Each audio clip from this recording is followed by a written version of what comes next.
as Pilsudski felt that he didn't have enough support to continue the war, he agreed for these negotiations for a truce to start. And finally, on November 8th, 1918, that truce was implemented. The Poles stopped fighting.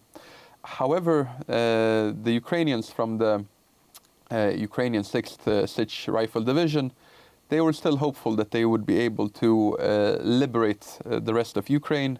They weren't that far from Kiev. It was around 250 kilometers or so, so there would be some marching necessarily, but they felt that it was within reach. However, they did lack manpower. At that point, they had around 6,000 soldiers. They were hoping that as they would be advancing, more and more Ukrainians from the local population would join up. They also had a reserve brigade that was still being in training in Poland, but would soon be ready for battle. So they kept pushing. Unfortunately, just 2 days after this truce had been signed on November 10th, the Ukrainians were badly beaten in the Battle of Popivtsi, which was quite disastrous for them. The day thereafter, there was another smaller battle, but which ended in the same way, meaning that there were severe losses on the Ukrainian side. And this really put at least for that year, it put an end to their ambitions to continue further east. After that, they had to cross back into Polish-held territory and agree to be interned in Poland. However, this reserve brigade that I mentioned earlier, which had not been in battle, they had stayed back in Poland. They had not been interned. And in the next year, in 1921, maybe before we go to what this reserve brigade did in the autumn, in March, the Poles and the Soviets, they finally signed not just a truce, but a peace treaty that was negotiated in Riga, in Latvia. There, the Poles, again here, the negotiations were in the hands of the camp of National Democracy, this political movement that was the main rival of Marshal Pilsudski and his dream of this greater federation between Poland, Belarus, Lithuania, and Ukraine. And instead, these National Democrats, they were more attracted by the idea of a smaller Poland that was more ethnically homogeneous.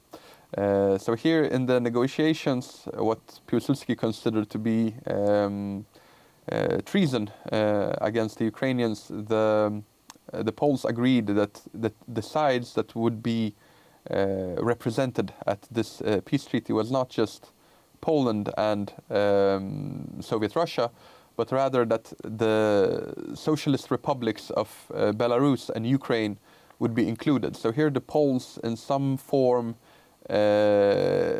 agreed to the idea of the Soviets being the caretakers, so to say, of the Ukrainian nation in a way. And this is something that was naturally a big blow to the Ukrainians. Also, the Polish Second Republic, in its first years after the Polish Bolshevik War, were in the hands of various different coalitions, but usually the National Democracy camp had a lot of influence. So the Ukrainians in Poland were not really included in any way in local administration. There were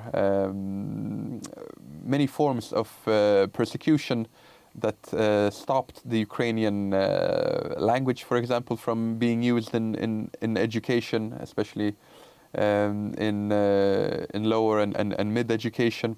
There were various other issues. Land ownership was naturally also a big issue that the Ukrainians were hoping that there would be some form of land reform that would. There was one, but they felt that it wasn't enough. That they wanted more land. from the mainly Polish landowners in those areas where there was a large ethnic Ukrainian population. So there was some discontent. However, this reserve brigade of the Ukrainian 6th Rifle Division, they by then had been fully trained, they had been equipped, and they decided in the autumn of 1921 the Russian Civil War was basically coming to an end. There was still some fighting in 1921, there was even some fighting in the far east of Russia in the next year in 1922. But the Ukrainians felt that this was more or less the last chance of not having to fight all alone, but still having some allies in the Russian Civil War.